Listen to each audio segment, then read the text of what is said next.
So, what do I think of businesses that have no asking price?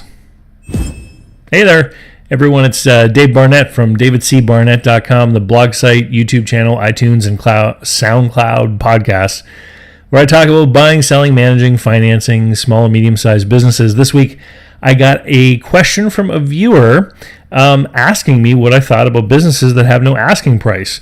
And the viewer was saying that he had seen more and more often these businesses being offered for sale through brokers and online where there was no asking price. It was simply, hey, make us an offer. Well, very interesting, and this is going to be a brief video because I'm in the middle of packing for my summer vacation. Kids are excited. We're taking the train all the way to Winnipeg. Anyway, but I promised I would record some videos to entertain you guys for the rest of the summer. Now, what were we talking about? Oh, yeah. Businesses with no asking prices. So here's the deal. I've had two different people out there hire me to help look into businesses that were advertised with no asking price. And in both cases, at the end of the day, the cash flow of the business did not justify the investment in the tangible products. So if you go way back in this YouTube channel, there is a video of me wearing a suit and tie in a car while I'm driving to an appointment talking about something called dead capital. And what I saw in both of these situations were instances of dead capital. So these business owners had acquired a bunch of machinery, inventory, etc. to run these businesses, and they weren't generating a sufficient rate of return on that capital in order to justify the investment. It's a big mouthful. What does it mean?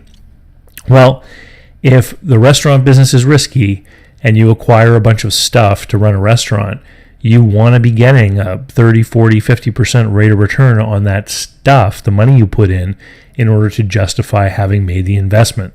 And if you're not getting a sufficient rate of return, what's going to happen is this. When you analyze the cash flow and compare your business to other businesses, and then you use whatever multiplier is adequate for that industry, you're going to end up with a number that is less than the value of the stuff. Okay? That's what I mean by dead capital. There's money tied up in the business that's getting no rate of return, or it's getting an insufficient rate of return, however way you want to look at it. In the olden days, businesses like this would go straight to an auctioneer, and the stuff would be sold off. But what's happening now is people are saying, well, you know what? Maybe we can find somebody who's going to be willing to buy this business. And in some instances, like a restaurant, let's say, maybe it makes more sense for somebody to take over a failing restaurant if their desire is to open a new restaurant anyway. You might be able to renovate more cheaply than opening a fresh new restaurant. That's called a redevelopment sort of angle or redevelopment value. But it's happening now with other businesses. The one that I looked at was a concrete plant, for instance, and the sales and earnings didn't justify the investment in the infrastructure that was there. And so, I guess what they're trying to do is they're trying to see if they can find someone foolish enough to pay a price that is more than simply calling that auctioneer. And that's what I think of businesses that have no asking price. And I believe there's a famous Warren Buffett quote where he said that if you want him to buy something, you had to put a price on it, because he was being annoyed by people trying to sell him businesses without putting a price on them.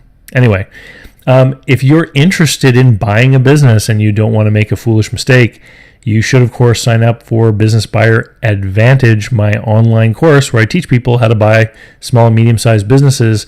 Online courses are awesome because you get to do it at your own pace. You can go back and review the modules. You have access forever. And once you do Business Buyer Advantage, if you want further help from me in an economical way, you can join Business Buyer Adventure, my online group coaching program.